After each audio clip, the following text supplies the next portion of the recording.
శివాలయంలో హుండీ పగలగొట్టిన దొండగులు. యనమల కుదురు కొండపై ఉన్న శివాలయంలో అర్ధరాత్రి దొంగల బీభత్సం సృష్టించారు. కొండపై ఉన్న శివాలయం వినాయకుని గుడిలో 2 హుండీలు పగలగొట్టి నగదు దోచుకెళ్లారు. ఉదయం పూజారి వచ్చి చూసేసరికి తాళాలు పగలగొట్టి ఉండటంతో ధర్మకర్తకు సమాచారం అందించారు. అనంతరం ఘటనా స్థలానికి చేరుకున్న పోలీసులు క్లూస్ టీం ఆధారాలు సేకరిస్తున్నారు.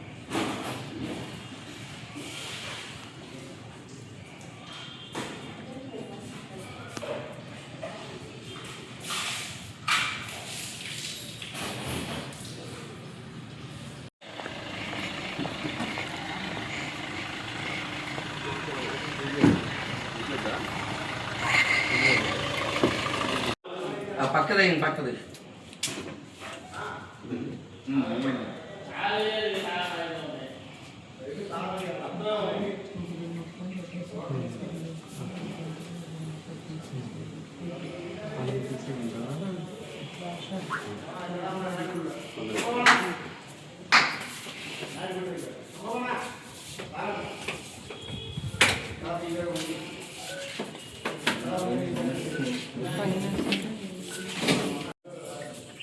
దానికి సీసీ కెమెరా లేదు దానిలో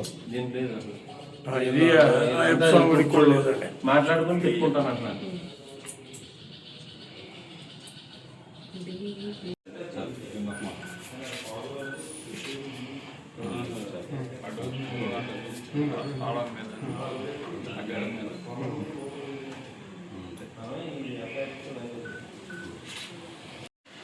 నేను యనమల కుదురు కొండ మీద మహాగణపతి ఆలయంలో పూజారి గారిని అర్చకత్వం చేస్తున్నాను. నిన్న రాత్రి 8 గంటలకి మేము గుడి కట్టేసి తాళాలు వేసుకుని వెళ్ళిపోయాం. మళ్ళీ తర్వాత ఈరోజు ఉదయం 7 గంటలకు వచ్చేసరికి తాళాలన్నీ ఓపెన్ చేసి ఉన్నాయి. అందులోకి ఏంటి ఓపెన్ చేసి ఉన్నాయా అని నేను అనుకునేసరికి ఎక్కడ అంతా చూశాను, కానీ ఎక్కడ ఏం పగలగొట్టలేదు. సరే రాత్రి వేయడం మర్చిపోయినేమో అని డోర్ లాగి తాళం కప్పులు చూస్తే తాళం కప్పులు ఓపెన్గా ఉన్నాయి. సరే ఆ వేసి చూస్తే మళ్ళీ తాళం కప్పులు పట్టాయి. సరే లోనికి వెళ్ళి చూస్తే ఉండి దగ్గర చిల్లర డబ్బులు పడ్డాయి. దొంగతనం జరిగింది, దొంగలు వచ్చారు రాత్రి అనుకొని మా ధర్మకర్తలకు ఫోన్ చేసి సో ఇక మా ధర్మకర్తలు అందరూ వచ్చారు.